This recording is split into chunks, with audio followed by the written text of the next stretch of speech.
Hello book nerds, welcome to Bookshelf Bunny. I'm Kim and today we'll be doing my May wrap-up.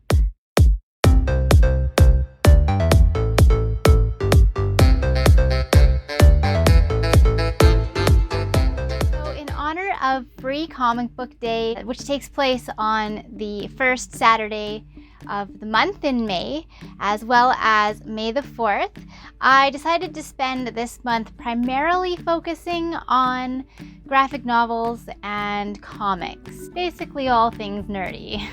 Though I did end up reading a few other genres as well, mainly because they were on hold with my library. If you're familiar with the library app Libby, if it becomes available, take it. The first book that I read this month was Batman: The Killing Joke by Alan Moore. This follows the Joker as he seeks to prove a point, that all it takes is one really bad day for someone to embrace insanity. Throughout the story, we get snippets of what could be a Joker origin, but we don't really get to know if it's the actual origin or if it's just one of many that the Joker has in his twisted mind. Meanwhile, Batman is trying to reconcile himself with what he feels is the inevitable consequence to his constant dancing with the Joker. He's convinced that it's only going to end when one of them dies. This was a really fun story. I especially enjoyed the teasing of Joker's origin, and there was a moment at the end between Joker and Batman that I found incredibly touching. Of course, I won't talk about it in detail. You'll have to read a book for yourself, because I don't want to give you spoilers.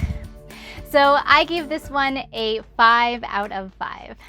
The second book I read was Batman, Harley and Ivy, and this follows as they go about some crazy shenanigans. Ivy's goal is to obtain this rare plant that can be used to create a potion for mind control purposes on like a mass scale. And of course, Harley Quinn causes shenanigans. There's also a short comic at the end that is sort of a Christmas story.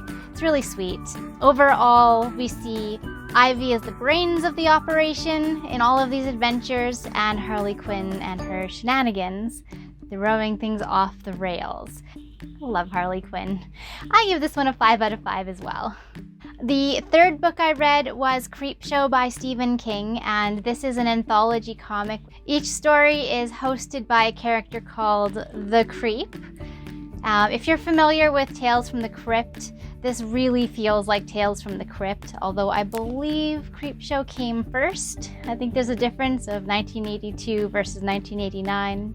No, yeah, 9, maybe 6, 1986, not sure. There's 5 different stories. One is called Father's Day, and it features sort of a back from the dead vengeance plot.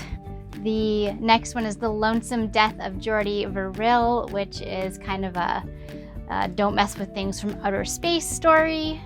Then there's The Crate, which features a man-eating monster that is found under the stairs at a university, and Something to Tide You Over, which is the story of a man who seeks to murder his girlfriend, maybe wife, not sure, and the man that she's having an affair with. Of course, it doesn't go according to plan, and things end up flipping around on him a little bit. And the last one is They're Creeping Up on You, and this is about a successful businessman who's a crazy clean freak, and he just can't seem to get rid of a crazy cockroach infestation. Not your ordinary infestation, trust me. I found each tale to be eerie and sinister in its own way. The only real beef I had with this anthology was some of the stories didn't quite give me enough information for the plot to make sense. But I mean, it's horror. You're not supposed to know everything. So I ended up giving this one a 4 out of 5. The next book I read was A House on the Cerulean Sea by T.J. Klune, and this follows Linus Baker, a very special sort of social worker. He specializes in orphanages for magical children. So in a very X-Men-esque type of story, we get to meet a bunch of children with these fantastical abilities, and the story sort of weaves itself together from there. It's really a sweet story. It's not super action-packed. It's It's a feel-good story. I would definitely suggest reading this one. I give this one a 5 out of 5. The next book I read was One Piece Volume 1, Romance Dawn, and it's the very first of this epic manga series. I believe the first book was in 1987, and as of 2021, there is like 98 volumes or something of the manga, and the anime is still ongoing. It'll never end. I mean, the end is bound to happen sooner or later, but it sure doesn't feel like it. So this first novel, it introduces us to Monkey D. Luffy and his drive to become king of the pirates. So we follow him on his first couple of adventures until he ends up picking up his first crewmate. I give this one a 4 out of 5. The sixth book I read was I Hate Fairyland by Scotty Young, and this follows Gert, who is ripped away from her life and brought into Fairyland completely against her will as a young child, and she is forced to go on this quest to find a key in order to get out.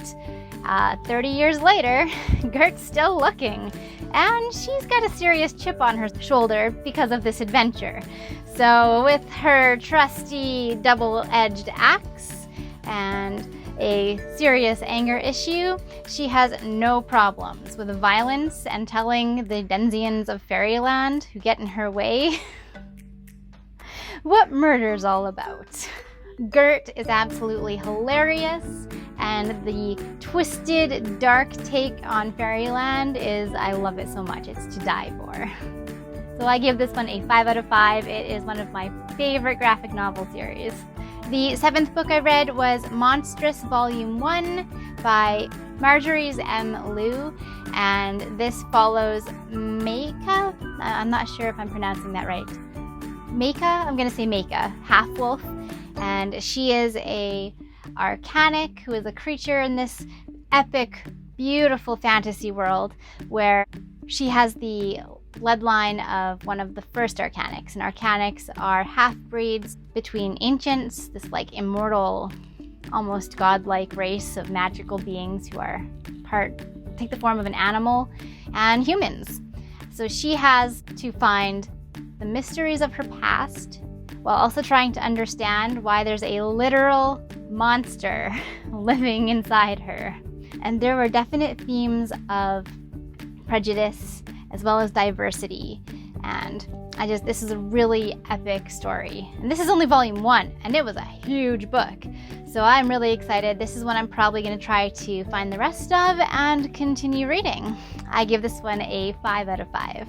The eighth book I read this month was A Promised Land by Barack Obama. I listened to the audiobook version, which was kind of neat because it was narrated by Obama himself. And this is his memoirs. It starts from his early days in politics and through his presidency. It was really interesting to hear from his own perspective what it was like to be the first Black president and some of the obstacles that he encountered and some of his big victories and failures. I give this one a 3 out of 5 only because it was quite long. The audiobook was like 29 hours or something. And while Obama is an excellent writer and a great storyteller, I really feel he could have cut down on that length just a little bit. And the ninth book I read this month was Fun Home, a family tragicomic by Alison Bechdel. And this was for my Read Harder Reading Log's 5th challenge, which was to read a book about an LGBTQ main character written by an LGBTQ author. And the added bonus was this was also a comic, so it fit my personal theme for this month as well. It's a memoir, and it follows Allison as she describes her journey to understanding and accepting her own sexuality, while also learning the secrets of her father's prior to his death. So it's a really unique perspective. You get 2 generations. I give this one a 5 out of 5. I would love to hear from you guys in the comments. Let me know if you've read any of these books, and if you have, what were your thoughts? Alright, book nerds, that's it for me, and as always, happy reading!